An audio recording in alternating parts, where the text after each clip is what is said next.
लालू की लाडली ने अपमान किया जीतन राम मांझी का, तो उनकी बहू दीपा मांझी उतर गई हैं और हिसाब किताब बराबर कर दिया है। नमस्कार, दर्श न्यूज़ देख रहे हैं आप, मैं हूं अनुराग।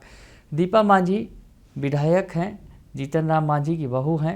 संतोष सुमन मांझी जो बिहार सरकार के मंत्री हैं, उनकी पत्नी हैं। तो दीपा मांझी जिन्होंने एक वक्त कसम खाई थी कि लालू की लाडली रोहिणी आचार्य को कुछ नहीं बोलेंगी। दरअसल रोहिणी आचार्य ने अपने पिता को किडनी दी थी और उनको नई जिंदगी दी थी। उसके बाद उनका सम्मान करते हुए उन्होंने कहा था कभी उनके खिलाफ नहीं बोलूँगी।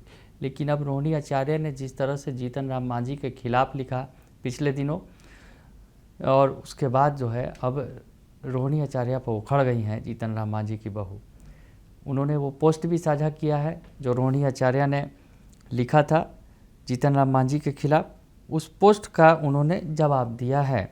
आप वो पोस्ट देख सकते हैं जो रोहिणी आचार्य ने लिखा जीतन राम मांझी को। दरअसल जीतन राम मांझी ने टिप्पणी की थी तेजस्वी यादव पर। तेजस्वी यादव ने दरअसल श्रद्धांजलि देते हुए दशरथ मांझी को श्रद्धांजलि देते हुए जीतन राम मांझी का नाम ले लिया था। एक बार नहीं बल्कि 2 बार उन्होंने ऐसी गलती की और उसके बाद जीतन राम मांझी ने कह दिया था कि रात का नशा उनका लगता है अभी उतरा नहीं है, इस तरह की बात की थी।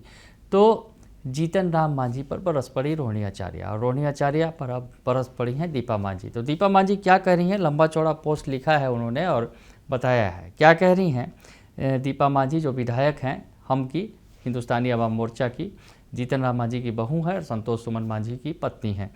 तो वो लिख रही हैं कि अरे बहन रोहिणी आचार्य, अब बोलना ज़रूरी हो गया है। सोचा था तुम पर अभी नहीं बोलेंगे, लेकिन सिंगापुर से ज्ञान कुछ ज़्यादा ही आ रहा है। इधर फिर से तुम्हारा, इसलिए ज़रा जवाब दो। दीपा मांझी कह रही हैं कि सोचा था कि नहीं बोलेंगे, लेकिन अब बोलना पड़ेगा। लिख रही हैं यही तेजस्वी है ना जिसने पिता लालू जी को जब किडनी की ज़रूरत पड़ी तो आपने अपनी किडनी देकर बेटी होने का फ़र्ज निभाया। तब पूरा देश आपकी कुर्बानी की तारीफ कर रहा था, लेकिन बाद में आपने खुद जो आरोप लगाए उसमें कहा कि उसी परिवार में आपको अपमानित किया गया, आपको परिवार से अलग होने के लिए मजबूर किया गया और आपकी कुर्बानी तक पर सवाल खड़े किए गए। तो दीपा मांझी याद दिला रही हैं कि आपके साथ पिछले दिनों क्या हुआ था। दरअसल रोहिणी आचार्य घर से निकली थी तो रोते धोते निकली थी और तेजस्वी यादव से उनका झगड़ा हुआ था और उसके बाद जो है उन्होंने परिवार के अंदर क्या कुछ कलह हुआ था वो उजागर कर दिया था मीडिया में सामने आकर, और रोते धोते सिंगापुर चली गई थी और उन्होंने कई गंभीर आरोप लगाए थे। आगे लिखती हैं दीपा मांझी, यही तेजस्वी है ना जिनके बारे में आपने खुद सार्वजनिक रूप से कहा कि संजय यादव, रमीज और तेजस्वी ने आपको परिवार से बाहर कर दिया। यह आरोप मेरा नहीं आपका है। फिर आज आप उन्हीं लोगों के राजनीतिक बचाव में क्यों खड़ी हो जाती हैं। तो बता रही हैं दीपा मांझी कि पिछले दिनों आप ही ने आरोप लगाया था कि जो संजय यादव हैं, रमीज हैं और तेजस्वी जो है उन्होंने मिलकर आपको परिवार से बाहर कर दिया है, लेकिन फिर आप उनके साथ खड़ी हो गई। आगे लिखती हैं कि यही तेजस्वी है ना जिनकी टीम और करीबियों की भूमिका को लेकर आपने चुनाव के बाद सवाल उठाए थे।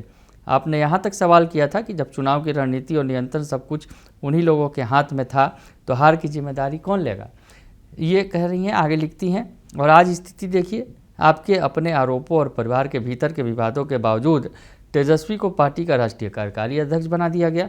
यानी परिवार में किसकी कुर्बानी याद रखी जाएगी और पार्टी में किसे ताकत मिलेगी, यह फैसला भी वही लोग करेंगे जिन पर आपने सवाल उठाए थे। आगे लिखती हैं कि तेज प्रताप यादव को भी पार्टी से 6 साल के लिए बाहर किया गया। परिवार में एक एक करके रिश्ते टूटते गए और पार्टी पर नियंत्रण का दायरा कुछ चुनिंदा लोगों के हाथों में सिमटता गया। यह सवाल अब सिर्फ परिवार का नहीं, आरजेडी की राजनीतिक संस्कृति का भी है। तो दीपा मांझी टूट पड़ी हैं, जीतन राम मांझी की बहू हैं, लालू की लाडली रोहिणी आचार्य पर टूट पड़ी हैं और तेजस्वी को बिखेर लिया है। उन्होंने बताया कि आप ही ने तो तेजस्वी के बारे में तमाम बातें कही थी, बावजूद इसके अब आप उनके साथ खड़ी हैं। आगे लिखती हैं कि बहन, किसी के राजनीतिक महत्वाकांक्षा के लिए अपने ही रिश्तों, अपने सम्मान और अपने पुराने सवालों को भूल जाना समझदारी नहीं है। जिस व्यक्ति के खिलाफ आपने खुद इतने गंभीर सवाल उठाए, आज उसी के बचाव में खड़ा होना आखिर किस मजबूरी का नाम है। और एक सवाल का जवाब तो ज़रूर दीजिए, क्या तेजस्वी यादव आपको कभी आरजेडी की कमान सौंपेंगे? क्या आपको पार्टी में अपने बराबर की राजनीतिक ताकत देंगे? क्या आपको नेतृत्व में आगे बढ़ाएंगे? तमाम तरह के सवाल दाग रही हैं रोहिणी आचार्य पर कि तेजस्वी यादव आपके साथ ये सब कुछ करेंगे, पार्टी की कमान आपको देंगे और आपके नेतृत्व में आगे बढ़ाएंगे पार्टी को। ये तमाम सवाल खड़े करते हुए कह रही हैं कि अगर जवाब नहीं है तो फिर किसी और के लिए अपने ही सवालों को क्यों दबा रही हैं। राजनीति में सबसे बड़ा नुकसान विरोधी नहीं करता है, कभी कभी इंसान अपने ही गलत फैसलों से कर लेता है।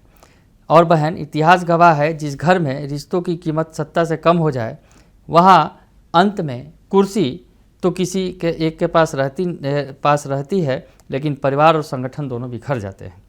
क्या सच नहीं कि आपके भ्राता नशा करते हैं? अगर नहीं तो आप पूछिए उनसे कि सार्वजनिक मेडिकल जांच को तैयार हैं वो? करेंगे सामना मेडिकल चेकअप का? हिम्मत है तो बोलो। तो रोहिणी आचार्य को चुनौती दे दी है दीपा मांझी ने, और साथ ही साथ नेता प्रतिपक्ष तेजस्वी यादव को भी चुनौती दे डाली है कि क्या वो नशा नहीं करते हैं, सार्वजनिक तौर पर मेडिकल चेकअप कराएंगे, तैयार हैं, चुनौती दे डाली है।